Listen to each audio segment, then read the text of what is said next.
Hi friends, ഞാനൊരു വീട് അടിച്ച് തുടക്കലാണ്ടെന്ന് എൻ്റെ ജോലി. എല്ലാവർക്കും ഇവിടേക്ക് സ്വാഗതം. എന്ന് വെച്ചാൽ ഞാൻ അടിയിലെ നില അടിച്ച് തുടച്ച് കഴിഞ്ഞു. മുകളിലെ നിലയിലേക്ക് ഞാൻ കയറി വന്നേക്കേണ്ട.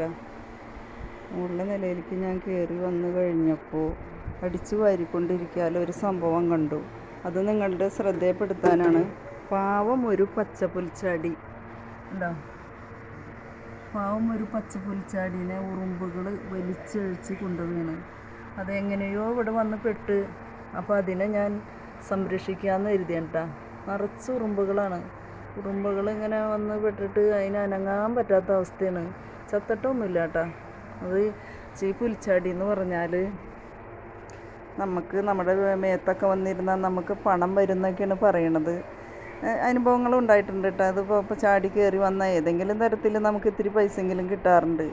അപ്പോൾ ഒരു പാവം പച്ചപ്പുൽച്ചാടീനെ രക്ഷപ്പെടുത്താനാണ് കേട്ടോ ഞാൻ ശ്രമിക്കുന്നത്. നിറയെ ഉറുമ്പുകളൊക്കെ വന്നിട്ട് പാവത്തിന് ഇഴയാനൊന്നും പറ്റിയില്ല. ഉറുമ്പിനെയൊക്കെ കളഞ്ഞ് ഞാൻ ഇതിനെ ഒന്ന് രക്ഷപ്പെടുത്താനാണ് അപ്പോൾ നോക്കണത് കേട്ടോ. ഇന്ന് എനിക്ക് ഇവിടെ വീട് ക്ലീനിങ് ആണ്. നല്ല അടിപൊളി വീടാണ്. താഴത്തൊക്കെ അടിച്ച് തുടക്കലൊക്കെ കഴിഞ്ഞു. ഇപ്പോൾ മുകളിലെ നിലയിലേക്ക് കയറിയപ്പോഴാണ് ഈ സംഭവം കണ്ടത്. ഉറുമ്പുകളെല്ലാവരും കൂടി വലിച്ചു കൊണ്ടുപോകണം. വല്ല പല്ലി പിടിച്ചിട്ട് താഴെ വീണതായിരിക്കും. വീണപ്പോൾ അത് ഉറുമ്പുകൾക്ക് കിട്ടി. ഉറുമ്പ് അതിനെല്ലാവരും കൂടി തിന്നാനുള്ള പരിപാടിയാണ്. ഉറുമ്പും കൂട്ടം നിറയുണ്ട് ഇവിടെ. ഉറുമ്പ് ഇതിനെ വലിച്ചു കൊണ്ടുപോയിരുന്നു. അപ്പോൾ ഇതിനെ ഞാൻ രക്ഷപ്പെടുത്തേണ്ട. ഇതിനെ ഞാൻ പുല്ലിൻ്റെ ഉള്ളിൽ കൊണ്ടാക്കാൻ പോവുകയാണ്. പാവം, ഇതിനെ കണ്ടിട്ട് എനിക്ക് രക്ഷിക്കാതിരിക്കാൻ പറ്റില്ല. ഞാനൊരു സഹജീവി പക്ഷിമൃഗാദികളോടൊക്കെ ഇഷ്ടമുള്ള ഒരു വ്യക്തിയാണ്. അപ്പോൾ അതുകൊണ്ട് ഇതിനെ ഞാൻ രക്ഷപ്പെടുത്താൻ പോവേണ്ട. പാവം പുൽച്ചാടിയാണ്.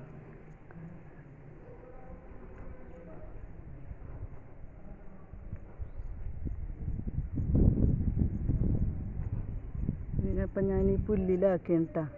അത് രക്ഷപ്പെട്ട് പൊക്കോട്ടെ. ഉണ്ട്. അപ്പോൾ അത് ഇനി രക്ഷപ്പെട്ടോളും.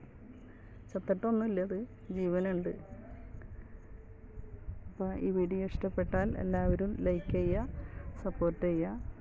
ഇത് എൻ്റെ ക്ലീനിങ്ങിനുള്ള വീടാണ് കേട്ടോ.